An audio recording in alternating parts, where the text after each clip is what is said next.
فرمایا اذا بشر احدهم بالانثى، جب ان کو لڑکی کی خبر دی جاتی ہے کہ بیٹی کی ولادت ہوئی ہے، ظل وجهه مسودا وهو كظيم، ان کا چہرہ سارا دن سیاہ رہتا ہے اور یہ غصے کے کڑوے گھونٹ کو پی رہے ہوتے ہیں۔ عربوں میں عادت تھی کہ جب اطلاع ملتی تھی نا کہ بیٹی پیدا ہوئی ہے تو خوش ہونے کے بجائے چہرے پہ سیاہی آ جاتی تھی، سارا دن چہرہ سیاہ رہتا تھا، یہ کیا ہو گیا؟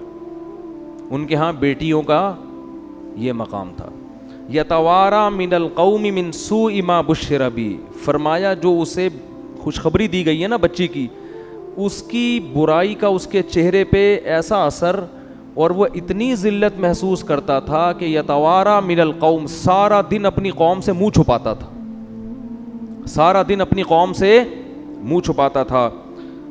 ایمسکہ علی ہون ام یدسہ فی التراب، اس ٹینشن میں سارا دن گزرتا کہ میں ذلت برداشت کر کے اسے پالوں یا اسے مٹی میں دفن کر دوں۔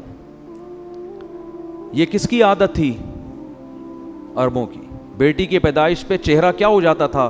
سیاہ، اور ذلیل ہو کے چھپتا پھرتا تھا۔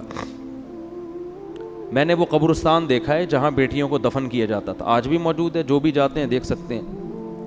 ان مشرکین پر ہمیں تعجب نہیں ہے، تعجب آج کے پڑھے لکھے لوگوں پر ہے کہ جو نسل روکتے ہیں اس خوف سے کہ کہیں بیٹی پیدا نہ ہو جائے۔ اور میں نے خود آج کے جنگلیوں کو بچی کی پیدائش پہ روتے ہوئے دیکھا ہے، پہلے مجھے یقین نہیں آتا تھا، لیکن پڑھے لکھے جنگلی، پڑھے لکھے جاہل، ان کو میں نے اب بھی دیکھا ہے بچی کی پیدائش پہ آنسو بہاتے۔ یہ کیا ہو گیا؟ میں ایک دفعہ ہسپتال میں بیٹھا ہوں تو سامنے کوئی خاتون رو رہی ہیں، اور وہ بیٹا ان کا پینٹ شرٹ میں، لگ رہا تھا کوئی ایجوکیٹڈ فیملی ہے، وہ بھی بیچارہ پریشان، منہ ایسا نا اس کا جھکا ہوا، رو تو نہیں رہا تھا لیکن منہ پہ یہی کیفیت تھی جو یہاں قرآن بیان کر رہا ہے، چہرے پر کیا ہے؟ ذلت۔ تو ماں اس کو تسلی دے رہی ہے، اور رشتہ دار کہہ رہے ہیں بھائی ہائے بیچارے کا منہ اتر گیا، پہلے بھی بیٹی ہوئی تھی اب بھی کیا ہو گئی؟ بیٹی۔ اس سے پتہ چلتا ہے کہ یہ لوگ خدا پر ایمان نہیں رکھتے، ان کو کوئی ضرورت نہیں ہے اپنے آپ کو مسلمان کہیں، شناختی کارڈ میں تمہاری نمازوں کی اللہ کو کوئی ضرورت نہیں ہے۔ سب سے پہلے اللہ دیکھتا ہے کہ تمہارا اللہ پر ایمان اور توکل کتنا ہے۔ بیٹی کس نے دی ہے؟ تیری ماں بھی تو کسی کی بیٹی ہے نا جس نے تمہیں جنا ہے، وہ نہ ہوتی تو تم پیدا ہوتے۔ تو یہ بڑی جب اللہ ختم نہ آپ کی ڈکشنری سے، تو پھر بہت بڑی درندے بنو گے، یہ بتا دوں، بہت بڑی درندے۔ وہی ہوگا کہ جانوروں کے تو حقوق ہوں گے، انسانوں کے حقوق نہیں ہوں گے، بلیوں کے حقوق ہیں، ماں باپ کے حقوق نہیں ہیں۔ آج کل دوستوں کو پالا جا رہا ہے، ایئر ہوسٹس کے حقوق جانتے ہیں، بیٹی پہ اپنی اولاد پیدا ہو رہی ہے اور اس گدھے کا منہ سوج رہا ہے۔ مجھے تو دل چاہ رہا تھا میں رکھ کے اس کے گدھے کو ماروں کھینچ کھینچ کے۔ بے غیرت آدمی، تو پڑھا لکھا ہے، تجھے شرم، تجھے خدا پر ایمان نہیں ہے کیا؟ تو یہ لڑکی، یہ اللہ کی مخلوق پہلے ہے، بے غیرت تیری بیٹی یہ بعد میں ہے۔ یہ اللہ نے اپنی مخلوق کو پیدا کیا ہے، اس کا نظام ہے، ہمیشہ سے پیدا ہو رہی ہیں اور قیامت تک ہوتی رہیں گی۔ اور تجھے اتنی شرم نہیں آتی کہ جس خدا نے تجھے پال پوس کے جوان کیا، اس بیٹی کا رزق بھی وہ تجھے دے گا۔ تیری بیوی کی چھاتیوں میں دودھ پیدا کیا اس نے اس بچی کی پیدائش پر، یہ بتانے کے لیے کہ اس کو بھی میں ہی کھلاؤں گا جیسے بیٹے کو میں کھلاتا ہوں۔ تو بے شرمی کی انتہا ہے، بے غیرتی کی انتہا ہے۔ اور یہ ہیں پڑھے لکھے، یہ کیا کہلاتے ہیں؟ پڑھے لکھے لوگ۔ جہالت ہے یہ۔ ہمارے نبی صلی اللہ علیہ وسلم نے اس ماحول میں آنکھ کھولی ہے کو زندہ دفن کیا جا رہا ہے، اور قرآن کیفیت بیان کر رہا ہے، یتوارا من القوم من سوء ما بشر بہ، کہ سارا دن اس کا چہرہ سیاہ رہتا تھا۔ لیکن آپ صلی اللہ علیہ وسلم نے کتنی محبت دی بیٹی کو۔ نماز میں اپنی بیٹی کو نواسی کو کندھے پہ اٹھا کے 4 رکعتیں آپ نے ظہر کی پڑھائی ہیں۔ حالانکہ بچوں کو کندھے پہ بٹھا کے نماز پڑھنا سنت عمل عام معمول نہیں ہے، آپ نواسی کو کندھے پہ اٹھا کے 4 رکعتیں پڑھائی ہیں۔ جب رکوع میں جاتے تو اٹھا کے نیچے کر دیتے، اور جب اگلی رکعت میں کھڑے ہوتے پھر اٹھا کے کندھے پہ بٹھا دے۔ اتنی محبت آپ نے اپنی کسی اولاد کو، بلکہ کسی بچے کو بھی نہیں دی ہوگی۔ بھائی زیادہ اتنی محبت دیتی نا، کسی بچے کو گود میں اٹھا لیا، صحابہ کہتے ہیں ہم نماز کے انتظار میں تھے, آپ صلی اللہ علیہ وسلم جب آئے ہیں تو ہم حیران ہو گئے کہ آپ کے کندھے پہ آپ کی نواسی بیٹھی ہوئی ہے. نواسی تو تھوڑی دور ہو گئی نا, بیٹی کی بھی بیٹی ہو گئی. تو ہم حیران تھے یہ کیا ہوا ہے بھائی. اور اسی طرح آپ نے نیت باندھ لی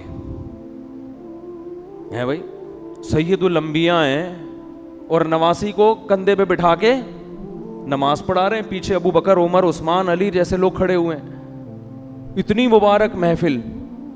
اب حیران ہے صحابہ, فرماتے ہیں جب رکوع میں گئے نا تو اس کو اٹھا کے, کیونکہ گر جائے گی نا وہ, چلو اب ایک دفعہ نیچے رکھ لیا تو کافی ہے, اگلی رکعت میں کھڑے ہونے سے پہلے دوبارہ اٹھا کے کندھے پہ بٹھایا اس کو. چاروں رکعتیں اس طرح سے پڑھی ہیں. علماء کہتے ہیں اس میں حکمت یہ تھی عربوں کے دل سے بیٹی کی نفرت کو کھرچ کھرچ کے نکالنا.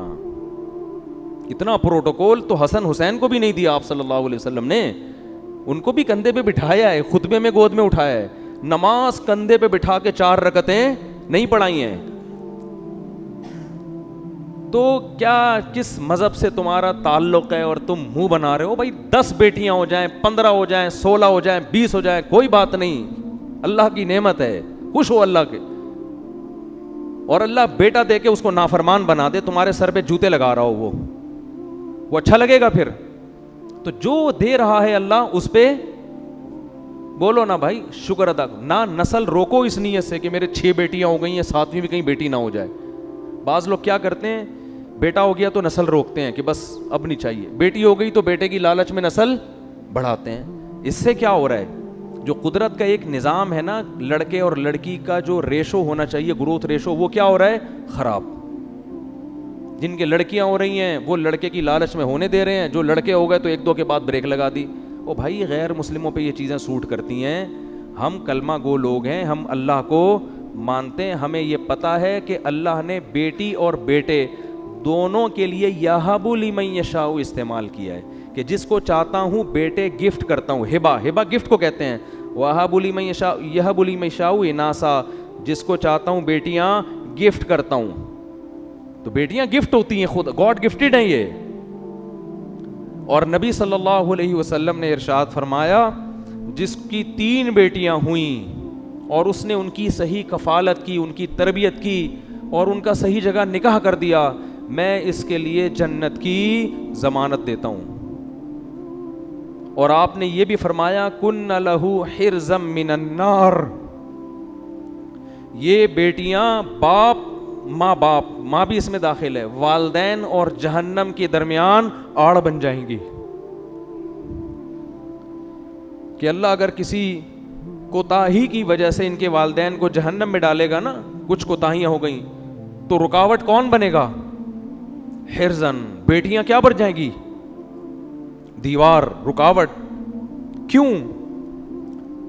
کہ اللہ اس نے اتنی بڑی ہمارے والدین نے نیکی کی ہے کہ ہمیں عزت کے ساتھ انہوں نے اپنے گھر میں پالا, حالانکہ ان کا ہم سے کوئی دنیاوی مفاد نہیں تھا. بیٹوں سے تو مفاد ہوتے ہیں, یہ کرے گا, یوں کرے گا, ہم سے کیا مفاد تھا؟